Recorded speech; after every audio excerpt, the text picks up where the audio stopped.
एक बार हस्तिनापुर के महाराज प्रदीप गंगा के किनारे तपस्या कर रहे थे।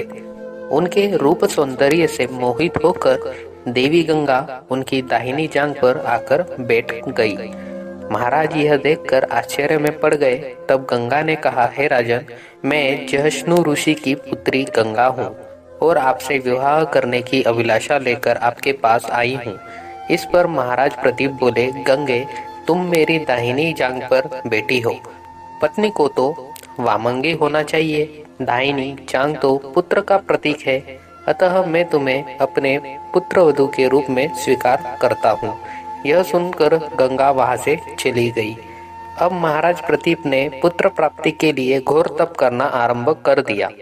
उनके तप के फलस्वरूप उन्हें पुत्र की प्राप्ति हुई, जिसका नाम उन्होंने शांतनु रखा।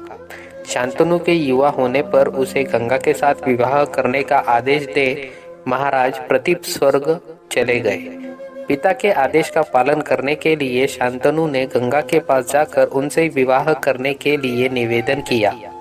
गंगा बोली, राजन, मैं आपके साथ विवाह तो कर सकती हूँ, किंतु आपको वचन देना होगा कि आप मेरे किसी भी कार्य में हस्तक्षेप नहीं करेंगे।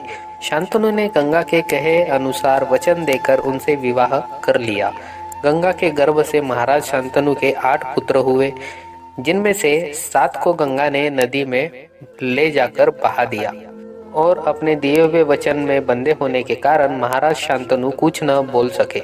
जब गंगा ने अपने 8वें पुत्र को भी नदी में बहाने के लिए ले जाने लगी तो राजा शांतनु से रहा न गया और वे बोले, गंगे, तुमने मेरे 7 पुत्र को नदी में बहा दिया, किंतु अपनी प्रतिज्ञा के अनुसार मैंने कुछ न कहा।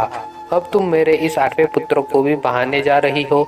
मैं तुमसे प्रार्थना करता हूँ कि कृपा करके इसे नदी में मत बहाओ। यह सुनकर गंगा ने कहा, राजन, आपने अपनी प्रतिज्ञा भंग कर दी है, इसलिए अब मैं आपके पास नहीं रह सकती। इतना कहकर गंगा अपने पुत्र के साथ अंतर्ध्यान हो गई। तत्पश्चात महाराज शांतनु ने 36 वर्ष ब्रह्मचर्य व्रत धारण करके व्यतीत कर दिए।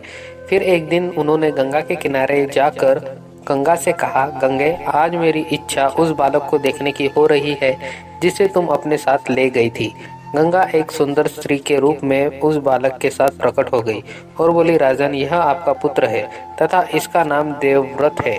यह पराक्रमी होने के साथ विद्वान भी होगा। अस्त्र विद्या में यह परशुराम के समान होगा।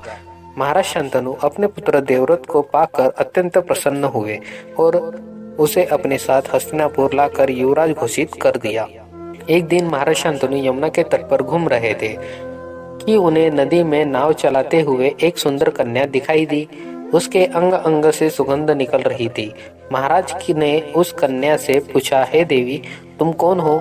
कन्या ने बताया, महाराज, मेरा नाम सत्यवती है और मैं निषाद कन्या हूँ।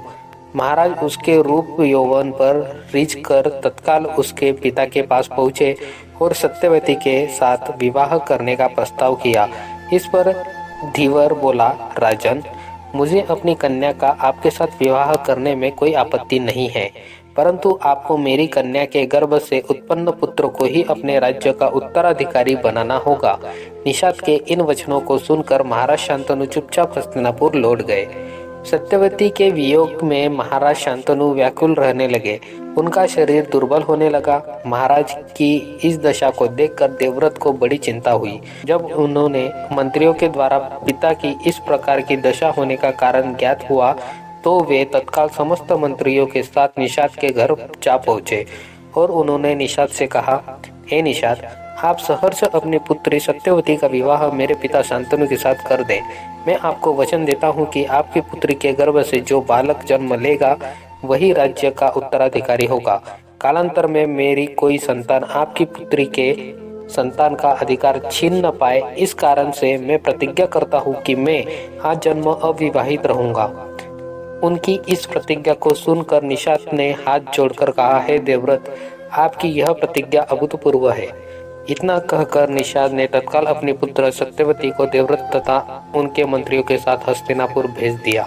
देवव्रत ने अपनी माता सत्यवती को लाकर पिता शांतनु को सौंप दिया। पिता ने प्रसन्न होकर पुत्र से कहा, वत्स, तूने पितृभक्ति के वशीभूत होकर ऐसी प्रतिज्ञा की है जिसे कि न आज तक किसी ने किया है और न भविष्य में करेगा। मैं तुझे वरदान देता हूँ कि तेरी मृत्यु तेरी इच्छा से ही होगी। तेरी इस प्रकार की प्रतिज्ञा के कारण तू भीष्म कहलाएगा और तेरी प्रतिज्ञा भीष्म प्रतिज्ञा के नाम से सदैव प्रख्यात रहेगी। तो दोस्तों, अगर आपको आज की ये कहानी पसंद आई होंगी तो प्लीज वीडियो को लाइक जरूर कीजिएगा, चैनल को सब्सक्राइब जरूर कीजिएगा और एक प्यारा सा कमेंट जरूर कीजिएगा। साथ ही अपने दोस्तों के साथ शेयर जरूर कीजिएगा। तो मिलते हैं ऐसी नेक्स्ट कहानी में, तब तक के लिए बाय बाय।